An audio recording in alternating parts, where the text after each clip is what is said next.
हम पता लगाएंगे कि इंद्रधनुष असल में कैसे बनता है और यकीन मानिए इसके पीछे की जो पहला है रिफ्रैक्शन। आसान भाषा में कहें तो रोशनी का मुड़ना। ये पानी की हर एक बूंद, जी हाँ, हर एक बूंद एक छोटे से शीशे के प्रिज्म जैसा काम करती है। बारिश के बाद आसमान में जब वो 7 रंगों वाला खूबसूरत सा इंद्रधनुष दिखता है तो मजा ही आ जाता है ना? ये एक ऐसा नजारा है जो किसी को भी एक पल के लिए रोक देता है। लेकिन कभी सोचा है कि ये बनता कैसे है? मतलब इसके पीछे का जादू क्या है? तो चलिए आज इसी खूबसूरत रहस्य को सुलझाते हैं। हम पता लगाएंगे कि इंद्रधनुष असल में कैसे बनता है और यकीन मानिए इसके पीछे की जो साइंस है ना, वो किसी जादू से कम नहीं है सच में। तो आसमान में इस खूबसूरत वादे की शुरुआत होती है सिर्फ 2 बहुत ही आम चीजों से जो हमारे आसपास ही मौजूद होती हैं। हाँ, सही सुना, इतना कमाल का नजारा बनाने के लिए सिर्फ 2 चीजें चाहिए। एक तो सूरज की रोशनी जो हमें सफेद दिखती है और दूसरा पानी की वो नन्ही नन्ही बूंदें जो बारिश के बाद हवा में रह जाती हैं। बस और कुछ नहीं। तो अब थोड़ा और गहराई में चलते हैं। जरा सोचिए, सूरज की एक किरण आ रही है और उसका सामना होता है बारिश की एक अकेली छोटी सी बूंद से। क्या होता होगा वहाँ? यहीं पर असली खेल शुरू होता है। पानी की हर एक बूंद, जी हाँ, हर एक बूंद एक छोटे से शीशे के प्रिज्म जैसा काम करती है और सारा का सारा जादू इन्हीं लाखों करोड़ों नन्हे प्रिज्म के अंदर होता है। मतलब दिखने में तो ये पानी की एक सीधी सादी सी बूंद है ना, एक गोला।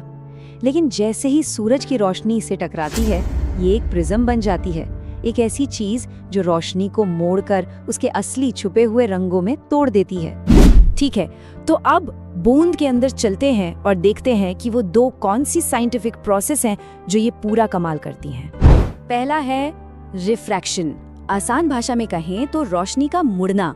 ये तब होता है जब सूरज की किरण हवा से चलकर पानी की बूंद में एंटर करती है। जैसे ही मीडियम बदलता है, हवा से पानी, रोशनी की स्पीड और डायरेक्शन दोनों बदल जाते हैं और वो मुड़ जाती है। और दूसरा है डिस्पर्जन, यानी रंगों का बिखर जाना। अब मजे की बात यह है कि सूरज की सफेद रोशनी असल में सफेद है ही नहीं, ये तो कई रंगों का मिक्सचर है।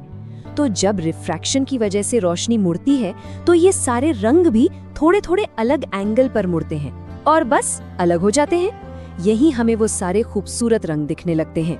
तो चलिए अब इन सारे स्टेप्स को एक साथ जोड़कर देखते हैं कि रोशनी के एक किरण का बूंद के अंदर का सफर कैसा होता है। ये किसी लाइट शो से कम नहीं है। तो बूंद के अंदर रोशनी सिर्फ आर पार नहीं निकल जाती, नहीं, वो अंदर ही अंदर बाउंस भी करती है। इसको कहते हैं टोटल इंटरनल रिफ्लेक्शन, मतलब पूरा का पूरा अंदर ही रिफ्लेक्ट हो जाना। जब रोशनी के रंग बिखर जाते हैं तो वो बूंद की पिछली दीवार तक जाते हैं और वहां से टकराकर वापस लौट आते हैं, बिल्कुल वैसे ही जैसे कोई रोशनी शीशे से टकराकर वापस आती है। तो चलिए इस पूरे सफर को फटाफट से एक बार दोहराते हैं। स्टेप 1 रिफ्रैक्शन और डिस्पर्जन। रोशनी बूंद में घुसती है, मुड़ती है और अपने रंगों में टूट जाती है। ठीक। Step 2 total internal reflection. ये टूटे हुए रंग बूंद के अंदर पीछे की तरफ टकराकर वापस आते हैं। और स्टेप 3 फाइनल रिफ्रैक्शन। जब ये रंगीन रोशनी बूंद से बाहर निकल रही होती है तो हवा में वापस आते हुए एक बार और मुड़ जाती है। तो ये तो हुई एक बूंद की कहानी, लेकिन हमें तो पूरा का पूरा इंद्रधनुष दिखता है, वो विशाल आर्क। तो चलिए अब देखते हैं कि लाखों करोड़ों बूंदें मिलकर ये कमाल कैसे करती हैं। यहाँ एक गोल्डन रूल है, एक पक्की बात, इंद्रधनुष हमेशा आसमान में वहीं दिखेगा जो हिस्सा सूरज के ठीक ऑपोजिट यानी उल्टी दिशा में हो। पर ऐसा क्यों? भाई इसका लॉजिक बहुत सिंपल है। हमने अभी देखा ना कि रोशनी को बूंद के अंदर से टकरा कर वापस लौटना पड़ता है, तो वो रोशनी जब लौटकर देखने वाले की आंखों तक पहुंचेगी तभी तो इंद्रधनुष दिखेगा। इसीलिए सूरज का हमारी पीठ के पीछे होना जरूरी है।